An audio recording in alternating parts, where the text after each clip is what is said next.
Modern दौर में America, बरतानिया, ऑस्ट्रेलिया, कनाडा और न्यूजीलैंड मुआशी या अस्करी तौर पर ताकतवर मुमालिक की हैसियत रखते हैं।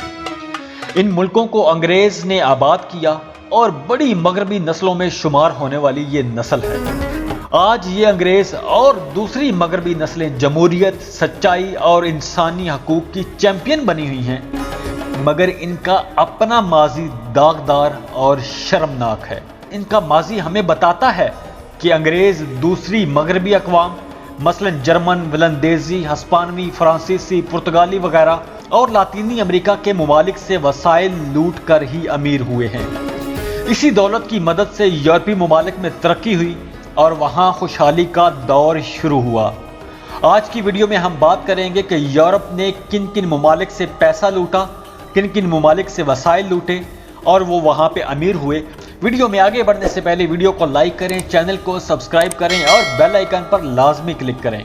जी तो मैं बात कर रहा था कि कल के चोर आज के हीरो बन गए हैं। आज यूरोपीय अक़वाम हर लिहाज से तरक्की की उस मेराज पर हैं जहां तक पहुंचने के लिए एशियाई और अफ्रीकी मुल्क सिर्फ ख्वाब ही देख रहे हैं।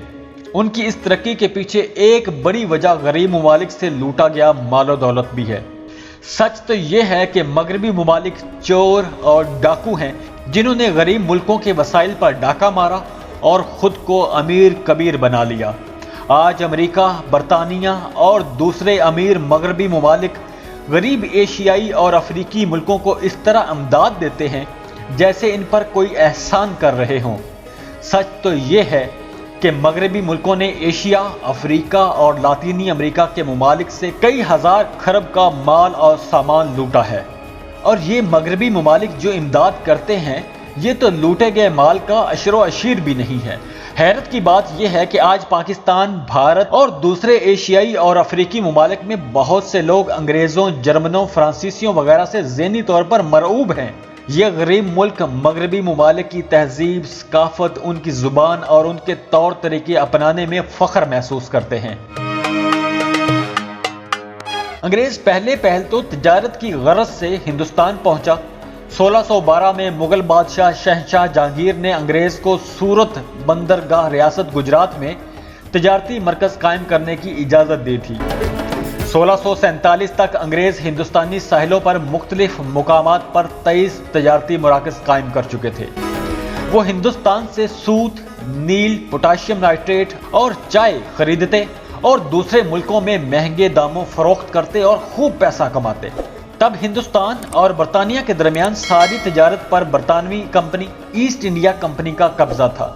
1670 में बरतानवी बादशाह चार्ल्स दोयम ने ईस्ट इंडिया कंपनी को बैरून मुमालिक जंग करके 9 आबादियां कायम करने की इजाजत दे दी।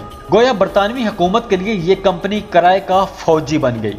कंपनी की फौज ने सबसे पहले हिंदुस्तान में पुर्तगाली, वलंदेजी और फ्रांसीसी हरीफों से मुकाबला किया।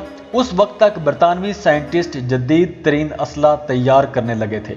जदीद असले की वजह से ही कंपनी की फौज अक्सर जंगों में कामयाब रही। आहिस्ता आहिस्ता इसने बंगाल के साहिली इलाकों पर कब्जे जमा लिए। इसके बाद ईस्ट इंडिया कंपनी के अंग्रेजों ने हिंदुस्तान में ये वतीरा अपना लिया कि वो मुख्तलिफ वालियाने रियासतों को साजिश करके एक दूसरे से लड़ाने लगे। तरीका वारदात ये था डिवाइड एंड रूल, यानी इनको आपस में लड़ाओ और हुकूमत करो। उनका तरीका वारदात ये था कि अंग्रेज रियासती हुकूमत के किसी वजीर, मुशीर या दरबारी को खरीद लेते। इस तरह वो वजीर, मुशीर या दरबारी उनका तनख्वाहदार एजेंट बन जाता। वो कारिंदा फिर दरबार में दुश्मन के खिलाफ प्रोपेगेंडा करता और झूठी खबरें फैलाता रहता। इस तरह रियासती नवाब कंपनी के खिलाफ जंग लड़ने का इरादा करता और जब जंग होती तो ईस्ट इंडिया कंपनी हमेशा जीत जाती। और इस तरीका वारदात से अंग्रेजों ने खूब फायदा उठाया। दोनों रियासती हुकूमतों की अफवाज आपस में लड़ मर कर कमजोर हो जाती। तब अंग्रेज फौज ज्यादा कमजोर रियासत पर हमला करती और उस इलाके पर आसानी से कब्जा कर लेती। इस तरह अंग्रेज आहिस्ता आहिस्ता सरजमीन हिंदुस्तान पर कब्जा करते चले गए। कामयाबी पाने की खातिर अंग्रेजों ने झूठ, मक्कारी, धोखेबाजी, गर्ज के हर बुराई का सहारा लिया और इखलाकियात का भी जनाजा निकाल दिया। इंतहाई हैरत की बात यह है कि आज वो खुद को कैसे दियानतदार और असूल पसंद करार देते हैं। 1756 में नवाब सिराजुद्दौला नीम खुद मुख्तार रियासत बंगाल के हुक्मरान बन गए। तब बंगाल हिंदुस्तान की अमीर तरीन रियासत थी। मुगल हुकूमत को 50% आमदन इसी रियासत से हासिल होती थी। बंगाल हिंदुस्तान ही नहीं, पूरी दुनिया में टेक्सटाइल और जहाज साजी का बहुत बड़ा मरकज था। इलाके के लोग रेशम, सूती मलबूसात, स्टील, पोटाशियम नाइट्रेट और जरी और सनती सामान बरामद करके खूब कमाते थे। बंगाल में मालो दौलत की फरावानी देखकर अंग्रेज के मुंह में पानी भर आया और वो इस इलाके पर कब्जे के ख्वाब देखने लगे। चुनाचे अंग्रेज ने कलकत्ता में अपने कलों की तोसी शुरू कर दी और अपनी फौज की तादाद भी बढ़ा दी। नवाब सिराजुद्दौला अंग्रेजों को खुदगर्ज और मतलब परस्त समझते थे। उन्हें अंग्रेजों की ये नाजायज एक्सटेंशंस पसंद न आईं। उन्होंने कंपनी के आला अफसरान को पैगाम भेजा कि वो अपनी सरगर्मियों के दायरा कार में इजाफा न करें, लेकिन अंग्रेज तो बंगाल पर कब्जा करने का फैसला कर चुके थे, तो फिर क्यों वो अपने मरकज तक महदूद रहते। जब सब्र का पैमाना लबरेज हुआ तो नवाब सिराजुद्दौला ने कलकत्ता पर हमला कर दिया और अंग्रेज के किले अपने कब्जे में ले लिए। नवाब के अफसरों ने कैदी अंग्रेजों को किला फोर्ट विलियम के तहखाने में कैद कर दिया। वहां दम घुटने से कई अंग्रेज मर गए। ये एक गलत कदम था और नवाब सिराजुद्दौला इससे बेखबर भी थे और उनको पता नहीं था कि ये काम किया गया है। तहम इसी सानहे को बुनियाद बनाकर ईस्ट इंडिया कंपनी ने बंगाल पर कब्जे का प्लान बना लिया। कलकत्ता में अमीर चंद नामी एक बासर बनिया मुकीम था। वो निहायत चालाक और चरब जुबान था।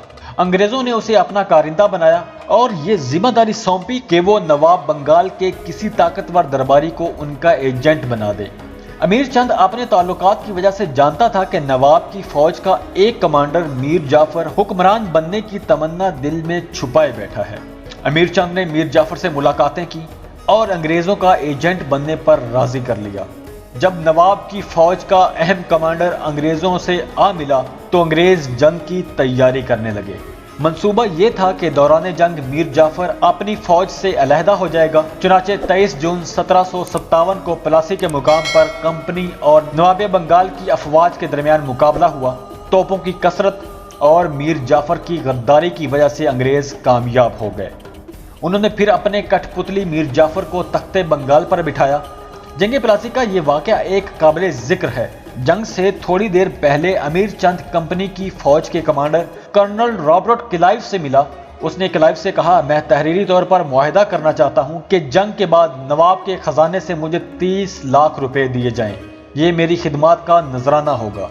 अमीर चंद ने यह धमकी लगाई कि अगर ये मुआहदा तहरीरी तौर पर न हुआ तो मैं अभी जाकर नवाब सिराजुद्दौला को खबर कर देता हूं कि मीर जाफर कंपनी से साजबाज कर चुका है।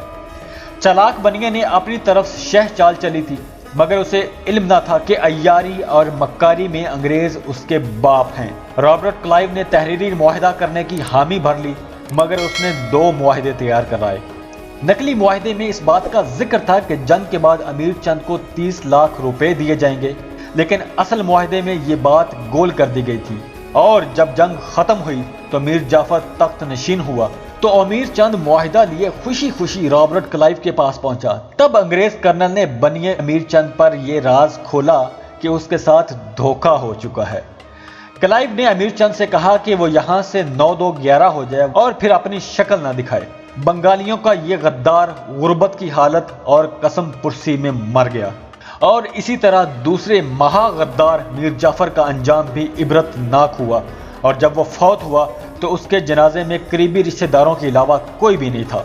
आज भी मुर्शिदाबाद में मीर जाफर के महल का बचा खुचा दरवाजा नमक हराम की ड्योढ़ी कहलाता है।